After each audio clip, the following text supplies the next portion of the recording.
Well, welcome to Tea Time with Miss Liz. That's right, afternoon tea. And today in the studio, I have a beautiful girl here who has been a self-published author for children's books and has a beautiful message just before the holidays. So I'm going to just read a little bit on the beautiful Jenna Seguin on the Thrifty Elf, and then we'll get into a beautiful conversation on Tea Time and get the message out there on why we should repurpose old toys to new, with a positive message for all of the kids out there today. So Jenna lives in the Ottawa, Ontario area, and she works in human resources. She has a son who will be 11 months in November. Alongside the birth of her son, she has been making small changes in her family's lifestyle to reduce their waste. This is one of the things that inspired her to write Thrifty the Elf. She wanted to start a tradition with her son where every year he can decide if he wants to donate any of his old toys, and he will get a second-hand gift from Thrifty under the tree. On the writing side, she has always dreamt of a career as a writer, journalist, and although she has never made a career out of it, she has always considered herself a writer, even if it's just for her eyes. She's decided to illustrate Thrifty the Elf herself using Procreate on her iPad. She has always been fairly above average when it comes to art and design, so she just took advantage of her natural talent, even though she hasn't drawn anything since high school, and it was her first time ever drawing using an iPad. She also decided to self-publish her children's book on Amazon. It was a straightforward process, and she is very happy with the book's quality. Self-publishing allowed her to have full auditorium over her book. If I said that word wrong, I'm sorry. And illustrations. She got to have a lot of fun with it, and adds a bunch of her personal references throughout the book through the illustrations. Children's book title, Thrifty the Elf and the Blue Bicycle. The book summary, Thrifty the Elf finds a broken bicycle at a thrift shop and fixes it to give to a child for Christmas. The goal of the book is to normalize revising second-hand toys for Christmas and to encourage children to donate their old toys. The overall theme is to promote sustainability and reduce waste at Christmas. So, welcome, Jenna, to Tea Time. I am so honored to Hi. have you here today. So, could you share a little bit on who Jenna is, and then we'll get into the story of Thrifty the Elf and why you wanted to create this new family tradition? Yeah, sure. Well, myself, I recently just had my first child last December. So I'm a new mom, and it's been an exciting time. Before that, I've mostly been focused on academics and my career. So this has been a pretty big life change for me. But I was, happy to have my son and happy to have a full year on maternity leave with him and tap into my creative side with this children's book. Awesome. So, you in your bio it says that you've always been creative and always above average. What do you mean by that? Yeah. Well, I guess what I mean by that is, and not just myself, my sisters as well. I have two older sisters. We're all very creative. In school, for example, we were always the kids who would be, we'd win drawing contests or art contests in school because we just had a vision and could translate that vision on paper, whatever it was, even when it came to just like making things or designing things, even like home design in our houses and things like that. Yeah, I don't know. It just strangely came naturally to myself. And like I said, for my sisters, we're oddly just blessed with that natural talent to pick things up like that. So, have you always been a person who likes to recycle things? Um, yes, and I was part of the generation in elementary school where um, teachers would always put out the theme to reduce, reuse, recycle. So, even as a child, that's what I was taught. And as I grew up, I learned more about it. And yeah, so it's just always been something at the forefront of my mind and in what I choose to do and what I choose to consume. Yeah. Well, that's awesome. I always like to recreate and use the old and bring the new, right? Like refinish furniture. That's I love bringing old to new. So, what was your Mhm. journey like through the process of writing this book for Thrifty the Elf? Sure. Um, well, I guess it really started, even before I had thought of the idea for a children's book. It really started for me at Christmas, where I guess for me, the Christmas joy was always a bit clouded. And when I say clouded, I mean clouded by like plastic and packaging and all the waste that's generated from gift giving. So in my mind, I always knew that I wanted to start a tradition with my family when I had kids, um, to do something that would reduce our waste during that time. And where the book really came in, one of my good friends, Erica, uh, texted me earlier this year and said, "You should write children's books. Like, you would be really good at this." And I kind of laughed and said, "Sure, I'll take a crack at it." And for a day, I think it was, try to write out rhymes and try to develop characters, and I got nowhere. So I gave it up. And then a few months later, I believe it was sometime in July, Thrifty the Elf as a character just popped into my head, and I was like, this is it. Like, this is my idea. It came out of nowhere. I don't know why I was thinking about Christmas in July. But it just popped into my head, and I messaged my friend and I said, okay, I have this idea, a story about an elf named Thrifty who shops at secondhand stores and buys used toys to give to kids for Christmas. And of course, she encouraged me to pursue that idea. And so, as far as the writing process goes, it really just started with with the idea of Thrifty the Elf and connecting that to the tradition I wanted to start with my own family. And the writing was actually the easy part. It only took me maybe about an hour to write. Oh, wow. Yeah. I mean, it's only about 600 words to start, but the story just came flowing out of me. I don't even know where it came from. It just I just had momentum after having that idea, and and I just created the story. And then I probably spent about another hour to revise it and to get other people to take a look at it and whatnot. So the writing process itself was, it just came very naturally. So the writing came quickly, but the drawing took time, right? Oh yes, yes, that took the most time for sure. And I wasn't even, well, when I started writing, I wasn't really sure where I was going to go with it and what I was going to do with illustrations. It was actually, the same good friend of mine who suggested that I write children's books. She asked me if I've ever heard of Procreate, which is a digital art app. And I said no, but I looked into it, and after I watched some tutorials on YouTube about it, I decided, okay, like I can totally do this. I can draw my own illustrations for this book.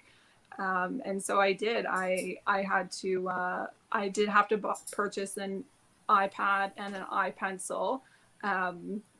I take very good of my electronics. I don't like, electronics is another big waste that we have in our home. So I take very good care of my electronics.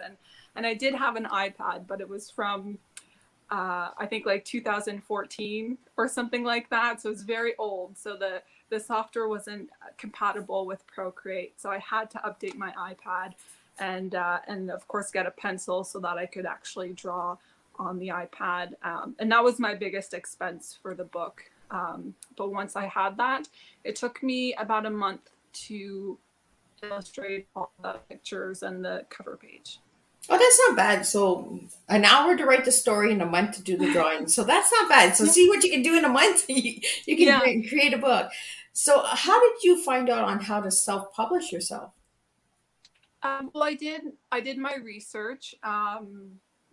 Even actually before I started looking into doing my own illustrations, I was looking into publishers and where I could submit my manuscript, and they all seemed very limiting, and I really wanted to have more autonomy over my book and the direction it went and what the characters look like, and I knew I wasn't through a publisher, so I looked into self-publishing platforms, and I read reviews, and Amazon had the best reviews for that, and especially for children's book as well. So I did my research, and I decided to go with Amazon. It was a really quick and easy process.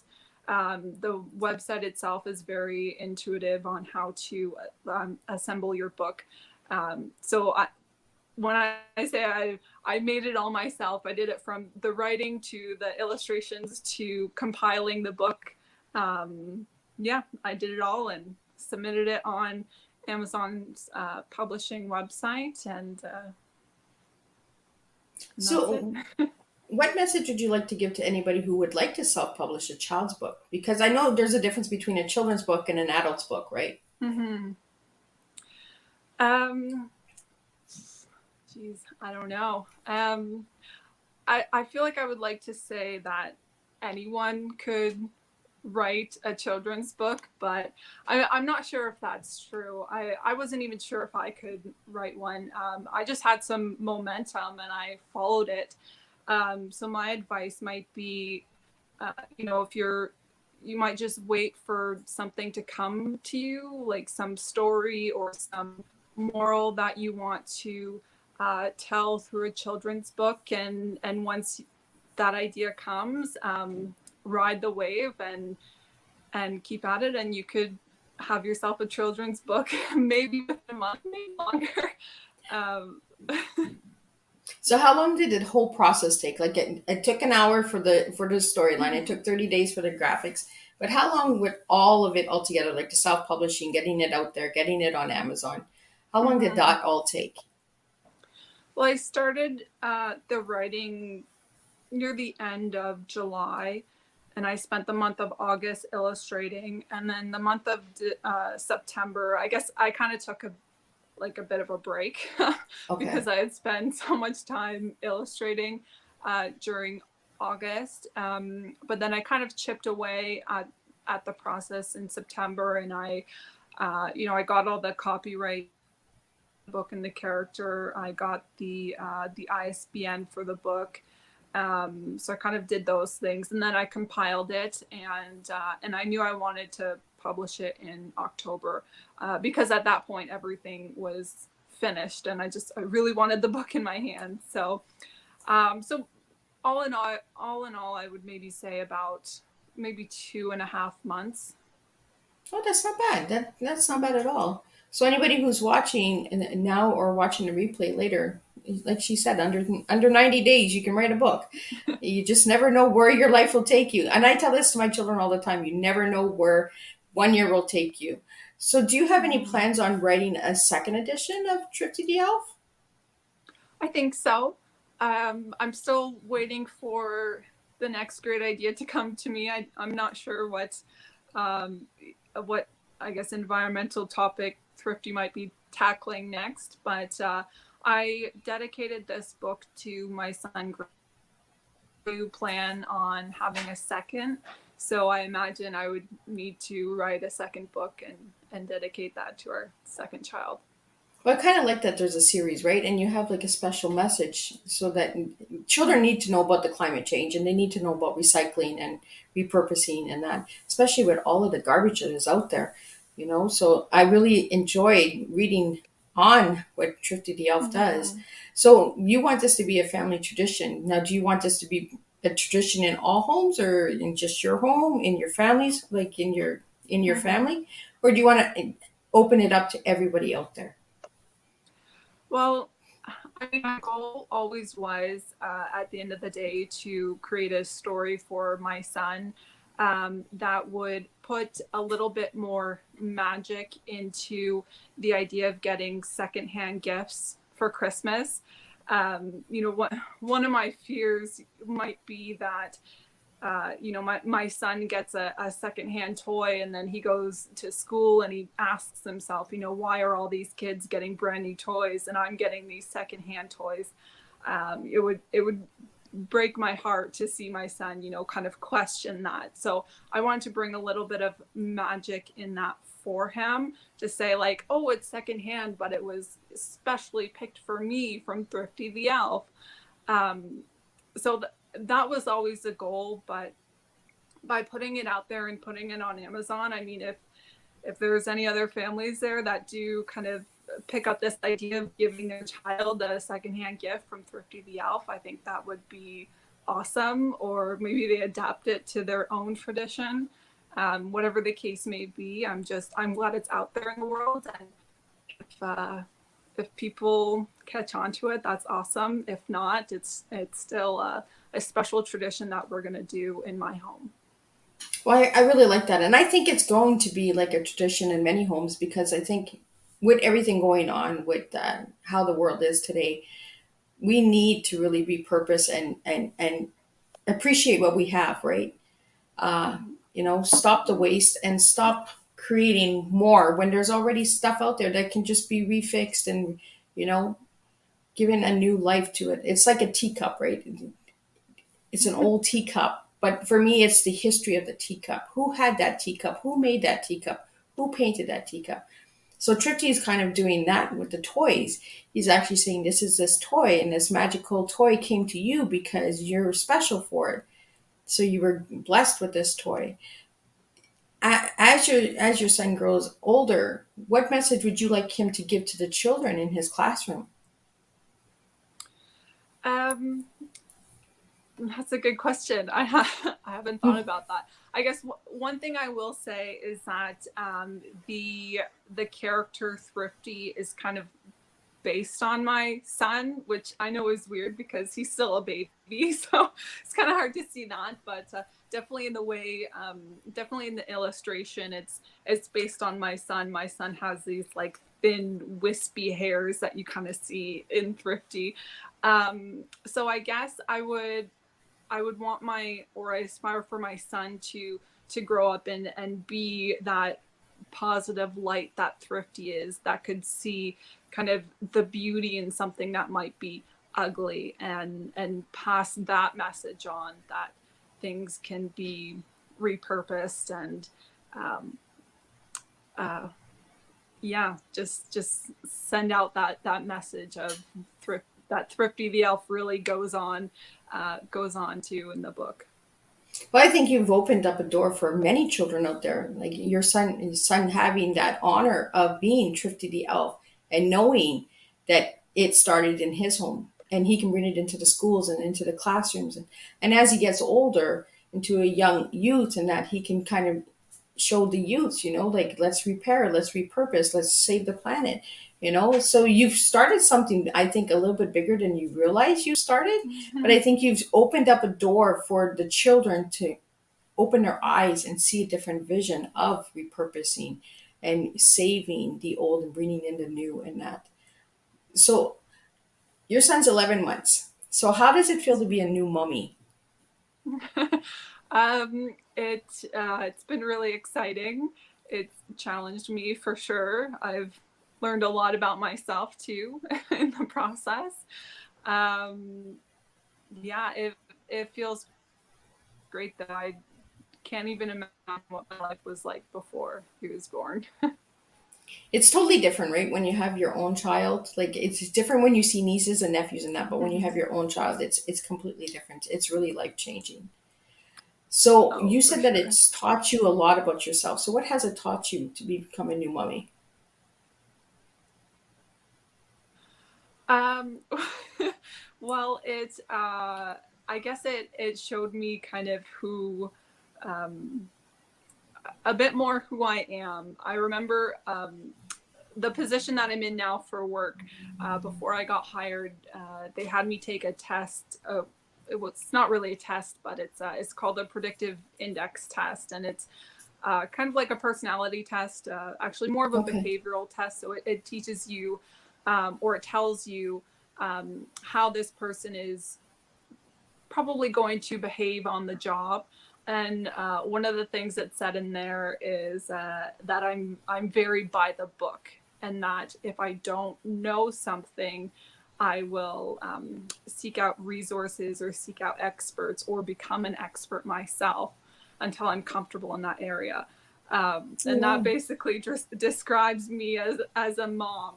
I didn't know anything about caring for a baby, or at each different stage as that baby grows. So I did a lot of research, and I really wanted to have everything go according to the book.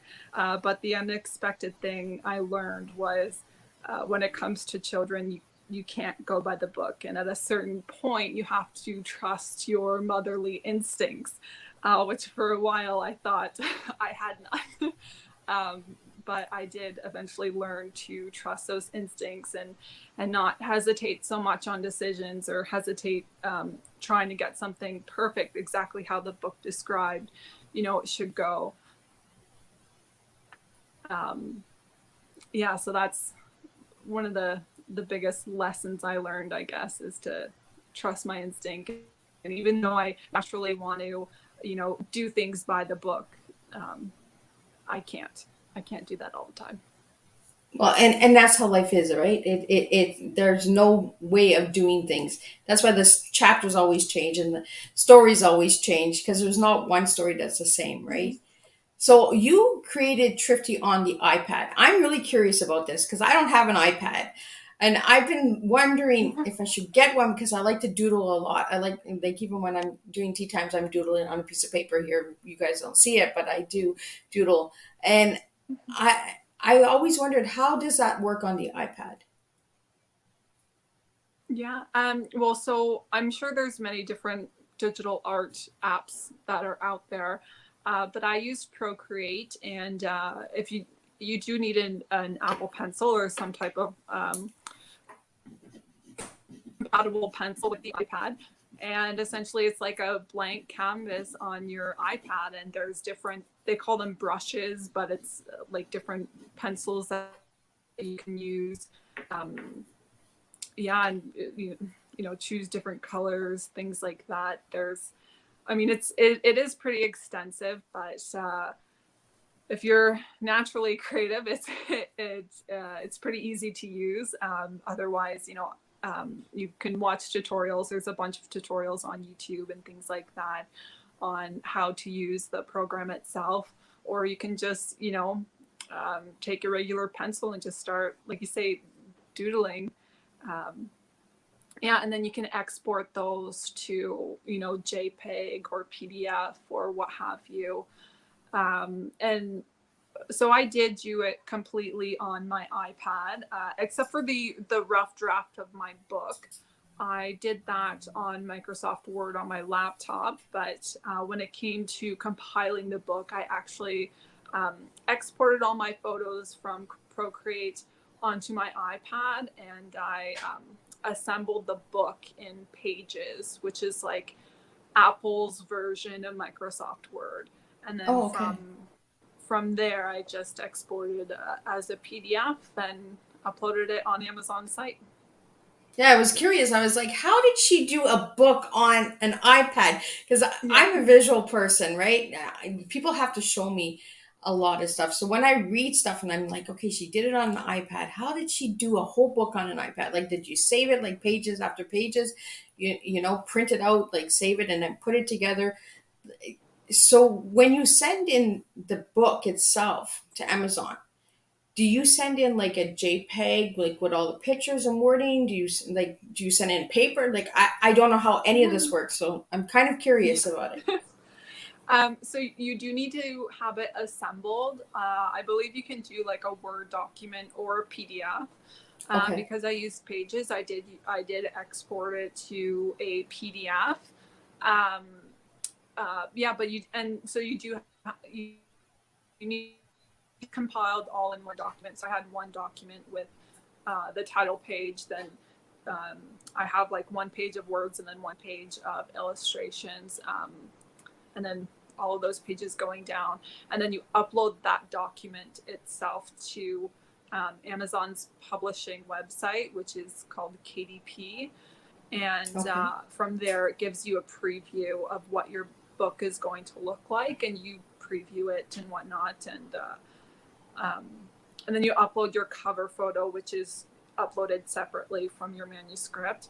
And yeah, and then you hit publish. It really is a pretty simple process. Yeah, it sounds like ABC, right? It's like, and I'm trying to comprehend like all of this. Like, okay, on an iPad, a little pencil, a little cartoon. Mm-hmm. So, have you always doodled like little elves or anything? Like when you're doing drawings, or do you draw like all sorts of things? Well, for the month of August, it was all Christmas stuff, all elves. I got really good at drawing Thrifty the Elf because I drew him so many times. But since then, I have kind of branched out and doodled other things like, you know, Halloween just passed, so I did a couple Halloween doodles and, fall stuff like coffee mugs and teacups, stuff like Oh, you that. did teacups. I Yeah. see, and you're on Teatime. I would love to see your teacups that you've drawn. I've always wanted to bring teacups to life. It's like Beauty and the Beast, where the teacup. Mm-hmm. I really, that's my favorite characters in Beauty and the Beast. As everybody knows, I love tea, so so I really enjoy seeing things come to life, especially the magic, right? The magic of things coming to life that you would never guess that would come to life. And That's I picture. actually, well, Go ahead. something else about Procreate is you can create GIFs as well. So like moving pictures, Oh, okay. which I haven't tried yet, but talking about a teacup coming to life, you could, in essence, like, I could just imagine, you draw a little teacup and then maybe have like steam coming out from the top of the hot tea. Yeah, So I'm really procreate thinking I allows you might get to myself create an moving iPad pictures. now. I think that's going to be on my Yeah, well, Christmas I wish mean, you can list. use it for many things. So is there any other programs that you use besides Procreate?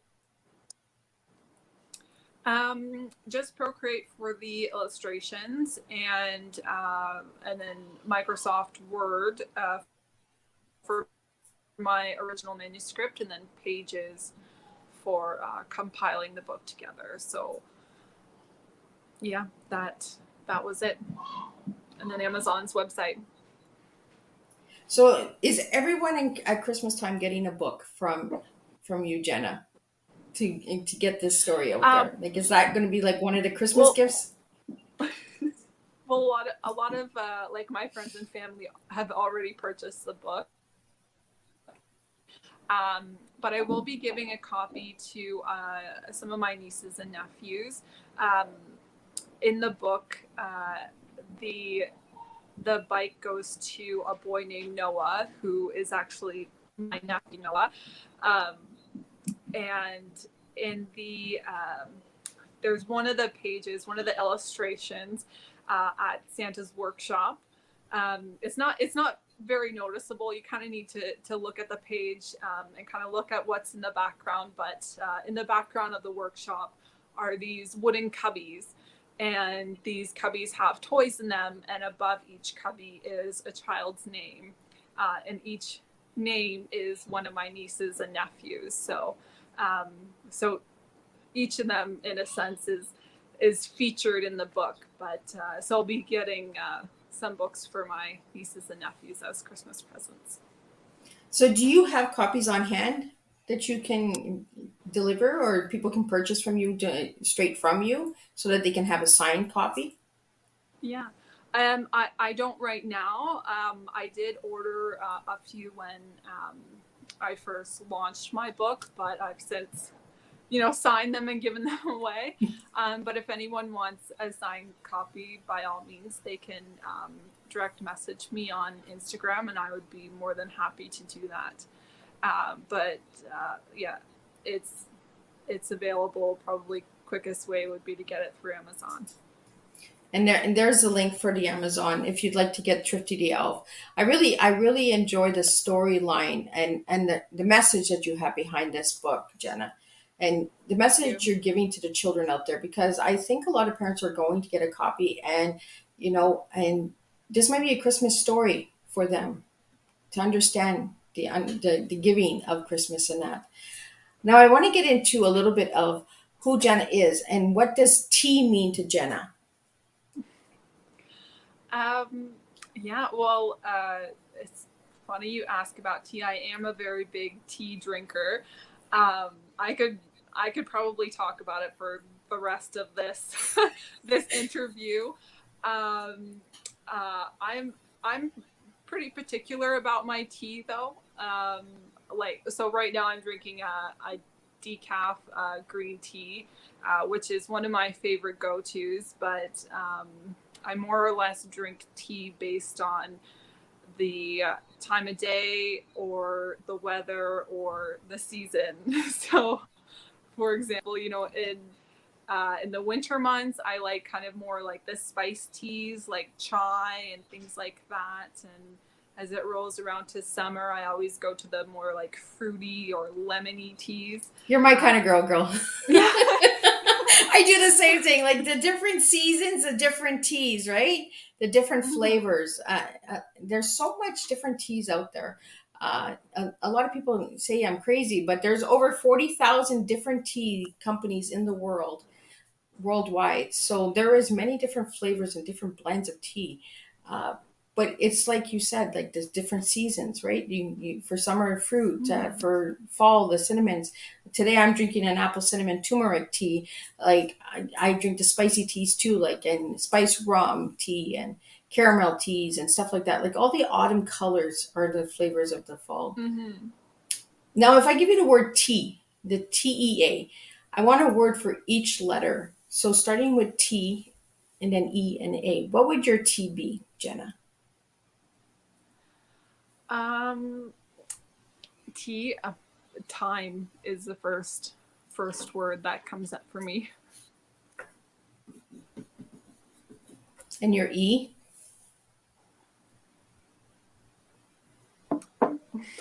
I want to say every. And your A? Um, I don't know. Autumn. Oh. I'm trying to get something that makes sense, but it doesn't really. Now I want you to don't overthink it, because this is your T, the T of you, your life T. So your T that you've just given me, because these words came to you and they didn't come to me, they came to you. And even though you were trying to make sense of it, we always overthink things. So when we're serving tea, we don't want to overthink. We just want it to be a nice flow, right? But these words came to you for a reason, and they do make sense. So time, every autumn. So it tells me who you are as a person. So as a little girl, you liked time. You did a lot of things work in time. You know, you were in a phase of time making, going through the time phasing. So every right now is every door that you're opening for Thrifty the Elf. So you're in your present. So it does make sense, the word every. And autumn is your future. So the falling, the colors, the growth, the changing, and the difference in your life. So your T is you. We overthink our T's a lot. And I do, all the guests out there, I want it to make sense. Just be you. Just serve your tea. And this is your tea. These words came to you for a reason. And we need to stop overthinking, just serve our teas, because that's a strong tea. Time every autumn. Those are beautiful time. Like the time. Time is beautiful. It's beautiful because it's a different flavor all the time. And that's what you're talking about, is different flavors, different seasons, different flows and teas and all that. And you love tea. So, and Thrifty the Elf, he's doing everything to save the world by repurposing. So it does describe who you are as a person. So your tea is very, very strong. And I really enjoy when the guests kind of struggle a little bit. Okay, I got to give this perfect word. But our words are in us already. Our teas are already in us. The tea is you. It's what you serve to the world. And you're serving something really beautiful here. You're serving a beautiful family tradition that will be open to a lot of families. And your son is going to be really proud of you when he gets older, and he'll be able to say, I'm Thrifty the Elf. Like my mommy's Thrifty the Elf. Because I believe this story is going to go very far, and it's going to open doors for children to open their eyes on how to repurpose and use the old. Now, in the story, you say that he gives a toy and then he gets a toy under the Christmas tree from Thrifty. So does Thrifty the Elf sit beside the toy? Like, how does he know that it comes from Thrifty? Well, I guess that's where you kind of need to use your imagination a little bit more. So in this story, Thrifty enters a secondhand shop and he is amazed at all these toys around. And it's the shopkeeper who tells him, well, all these toys were donated to us by children who no longer wanted to play with them. So that right there kind of shows a message. Okay, when you were done playing with your toy, when you've outgrown it, here is an opportunity to donate it to a secondhand shop for another child to play with. Well, what I plan to do with my children is to say, like, when we have our gifts under the tree, and if there's any secondhand gifts, they won't say from Santa, they're going to say from Thrifty or from Thrifty the Elf. So that's how they'll know they've received a gift that was picked for them by Thrifty the Elf. So it's not directly in the book that like that's how it's going to happen. But then again, it also leaves room for other families to kind of make sense of it themselves and however they want to have Thrifty in their Christmas traditions. Well, I love how you leave it open to the other families, right? They can make it as magical as they want or as little as they want, less or more, you know what I mean? I really Hmm. like that you've opened that door because you created that door and that gateway for parents to start thinking, okay, let's start something new here, you know? And I love that family traditions because then it'll be passed down for generations and generations, you know? Thrifty will go on for a long time. I believe that this little elf, he's going to make an impact. It's like Elf on the Shelf, right? How long did that go on? I think that's like 6 or 7 years now. Elf on the Shelf. So Thrifty might be the cousin of Elf on the Shelf. You know, we got Elf on the Shelf who's a little troublemaker, and then we got Thrifty who's making a difference for the world. So Hmm. I really think that we open it up, right, and kind of bring in like a cousin. It's like you said, like the child in the book is Noah, who is your nephew. So you've brought in the family into your storyline, and you've really created a real big family tradition because your nephew Noah will be like, well, I'm the Noah in the book. You know, he gets to brag about it in class and say, hey, I Yeah. know Thrifty. Like, so you've opened the door for a lot of conversation to continue and a lot of family traditions to continue as well. So, what message would you like to give to the children out there that want something different in their life? um, Children who want something different in their life. I'm trying to think of when I was a child, what I wanted different in my life. Um, I guess it would just be to try new things. I know I was always encouraged by my parents to try new things when I was a child, and that served me well growing up. Yeah, so that would be my message to them. Try new things. Anything that sparks your interest, go for it and explore as much as you can. So, did you get this repurposing things, like how to repurpose old from your parents or your grandparents? Like, where did it come from?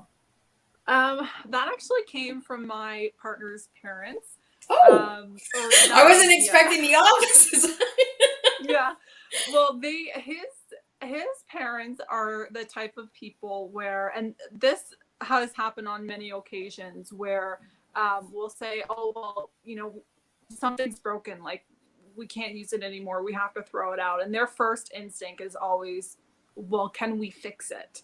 And there are so many things that they've fixed. A recent example of that was someone on Facebook was giving away a diaper genie, and I had that on my list of things I needed for when my son was coming, and so my mother-in-law, she asked for the diaper genie, and she went and picked it up, and my father-in-law fixed it, and it works good as new. So yeah, so that's just always their mindset. If something's broken, the first thing they ask is, can we fix it? Like, let's try to fix it. So that's kind of where that kind of inspiration came from. Now, the name Thrifty, does that come from like the thrift store? Like, how Yeah. did Thrifty come about? Yeah, it came from, the word like or thrift shop, things like that. My good friend who I mentioned, kind of nudged me towards creating children's books. She actually owned an online thrift shop herself called Everybody Thrifts. So that was also very prominent in my mind at the time, at the peak of her owning that shop. So yeah, I think I just had thrifting on my mind at the time, and it just kind of came together. I like it because I love thrift shopping. I'm like the yard sale and garage sale girl. Like, I have over 500 teacups in this room, and I'm like, I could use another 500. And everyone's like, you got enough, like it's enough. And I'm just like, oh, you can never have enough teacups, right? But I like to repurpose teacups. So when a teacup breaks, I kind of do arts and crafts with it. So nothing ever goes to waste in my house. I like to repurpose as well. And I think that's what I really liked about the story of Thrifty was the repurposing, bringing the old into the new and just giving it a little bit of magic. And who doesn't like magic, right? I Mhm. know I do. I'm a big magic Exactly. girl. Like I believe in magic. My favorite story is Alice in Wonderland, and that's full of magic, right? Mhm. So if you had a favorite story to write about you, Jenna, as a character, what would it be, and what name would you give yourself? Wow, that's interesting. So one, I guess another piece of Thrifty the Elf in the illustrations that I kind of did was I put myself in the book. So the shopkeeper, the secondhand um, shopkeeper in the book is actually me. Oh, well, So look at you put yourself in the yeah, book. I put myself in the book. So you know, she kind of has like brown hair. Normally my hair is straight, but brown straight hair, and she's wearing a cardigan. I wear a lot of cardigans, things like that. So, I guess you know, I might dream one day of opening my own secondhand shop for toys or clothes or whatever it might be. Um, yeah, so maybe I would imagine a story, something along those lines of, you know, the person in the thrift shop or the owner of the thrift shop. Um, and as far as a name, oddly enough, I met a woman a few years ago back in my summer job while I was going to university, and her name was Mira, and I thought that that was such a pretty name. Oh, I like that. You don't hear that very often. That is a nice one. Oh, I like Mm-hmm. that. So So it kind of you're the storekeeper in the book. yeah, yeah. So you've kind of brought everybody into the little book here. So Thrifty is your son in the book? Well, yeah, like the just like the character himself. When Okay. I was, because I get a lot of questions about why I chose Noah as the child in the story, and I guess you know, the reason why I didn't use my son's name is just because in my mind he was thrifty. it doesn't it doesn't all really make sense, but that's just like the inspiration that I had. I kind of like it. I like it that your son is thrifty because once he grows up and he gets to realize, oh, I was thrifty, so I'm the magic one, right? So I'm reading all these gifts. So it kind of brings an open to another story down the line. As Thrifty understands who he really is, he's a little boy that turned into Thrifty. You know, there's a transformation, or Mhm. there's so much you could do with Thrifty the Yes, Elf. Like I could absolutely. see a series of books like Thrifty goes to school, Thrifty drives a bus, like, Mhm. Thrifty changes Christmas, there's so much that you could do, right? With Mhm. this character, and it is truly amazing what you've done with just a little elf. I think it's going to Thank change you. a lot of lives. So, if anybody would like to reach you, Jenna, they can reach you on Instagram, correct? Yeah. So I'm just going to bring that up. So anybody who would like to reach out to Jenna and find out more about Thrifty the Elf, because this guy, I think he's going to be opening a lot of doors for a lot of homes and a lot of new family traditions. So is there any message that you would like to give to the viewers out there that are watching now and that will watch the replay on Thrifty, and why you feel it's important to have a copy of this in their home? Um, good question. I don't know. I guess it's just kind of like my heart poured onto a couple pieces of paper. So I would just, you know, it would just warm my heart if people, you know, got the book and were inspired to do something positive for the environment because of it. Or to also spark a little bit of magic in their friends' lives at Christmas time. um, yeah, it would just warm my heart to see, you know, other people's lives being changed in a positive way because of the words that I wrote for my son Grant. Well, I think it's amazing that he came to you, the story came to you, because it's going to make a difference in a lot of lives. I think every school should have it out there as well, because that's a good message to give to the children as they go and celebrate the holidays and that as well. So, uh, I'm going to push this book to get into some schools and to the bookstores. Like anybody who is watching now or watching the replay, please put in hashtag replay and where you're watching from. And that's because I always like to know where the viewers are coming in from. If you'd like to know more about Thrifty the Elf, check out her Instagram page. Connect with Jenna. She's very easy to talk to, as you can see, and she loves tea, so that's another bonus. And she's really making a difference for the change in the world. And I think we all need to start repurposing and accepting and appreciating what we have. You know, especially during these times, we need to really come together and make a difference. And I think you have a powerful message in a book, and like you said, it took you less than 3 months to make a book. And I think there's going to be many, many Thrifties out there. I think there's going to be a big series coming. Mhm. I think it was given to you for a reason. And I think that you can open a lot of doors. Now, you live near the Ottawa area, and we see the change in the fall and the colors and all of that. So, what does Christmas mean to you? Your one word that you gave me was holistic. Could you explain to me why you picked that word? Yeah.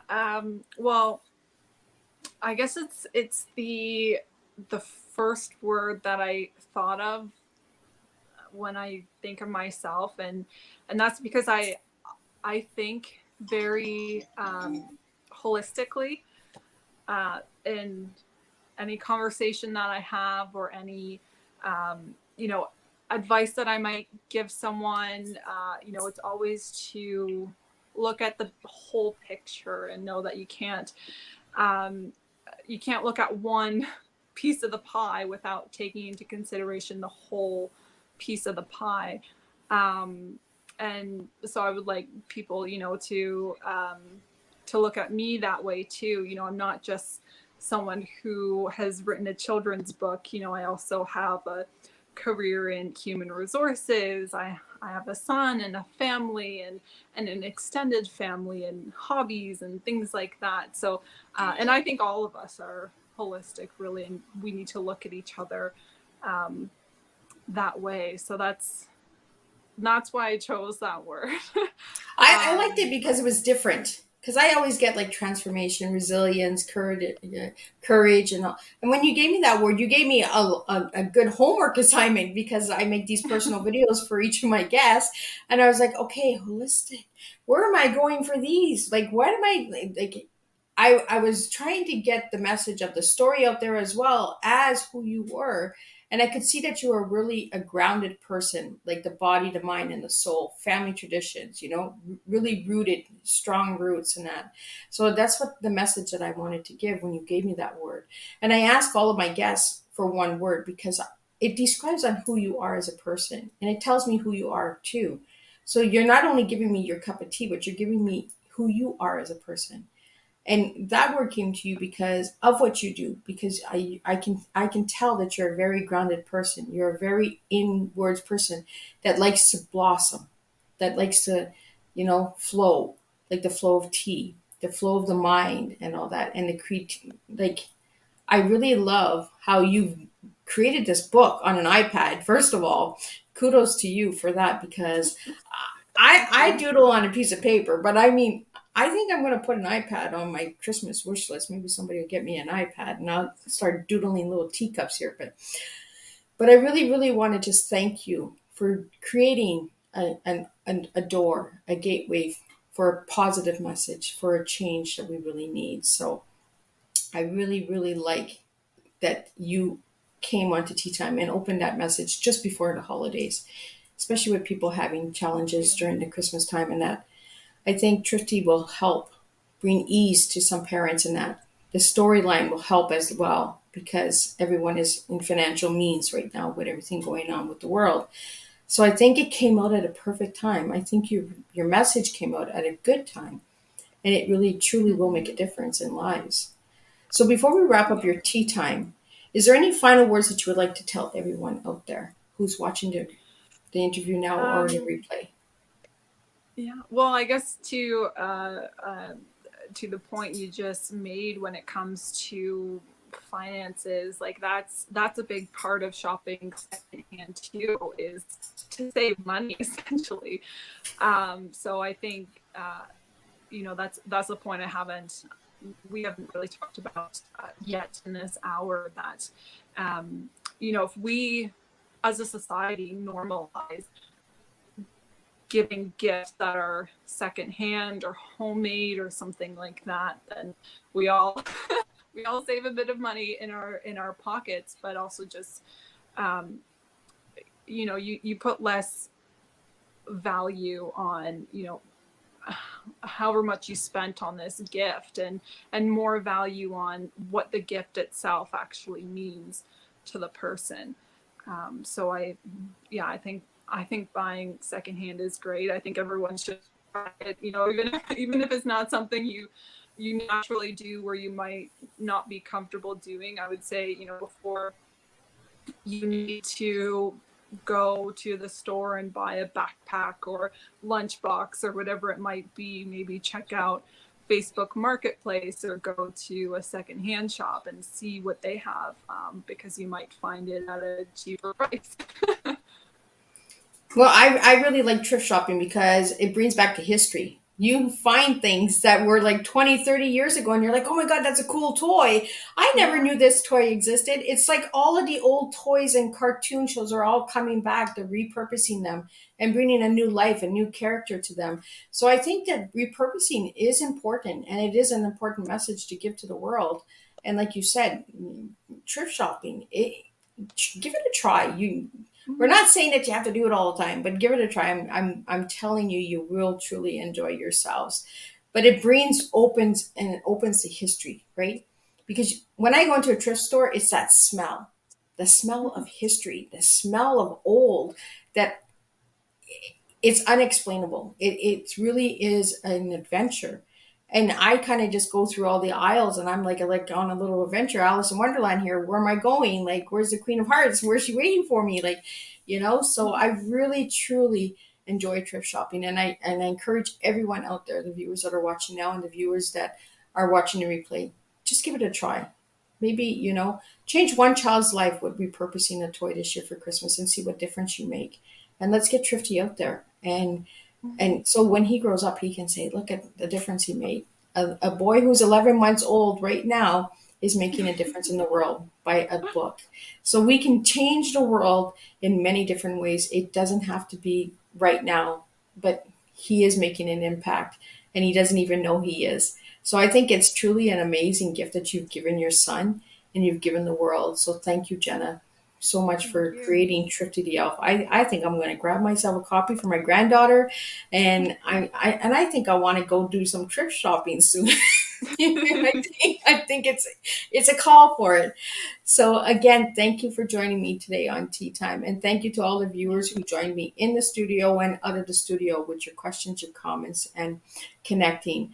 I really truly enjoy each and every one of you, and I will see you all with a new Tea Time on November 9th when Joy Brown is joining me in the studio. That's right, one of the Let sisters is coming into the studio. She is a career strategist, an empowering speaker, and an energizer powerhouse. I mean, this girl, the three E's. We'll find out what she means by the three E's when she joins us November 9th at 4 p.m. for an afternoon tea time. And I want to thank each and every one of you. And again, please leave it in the comments where you're watching from so I can thank you personally. And I will see you all for a new tea time, November 9th at 4 p.m. Thank you. Just want to get a couple of these in before I close it up.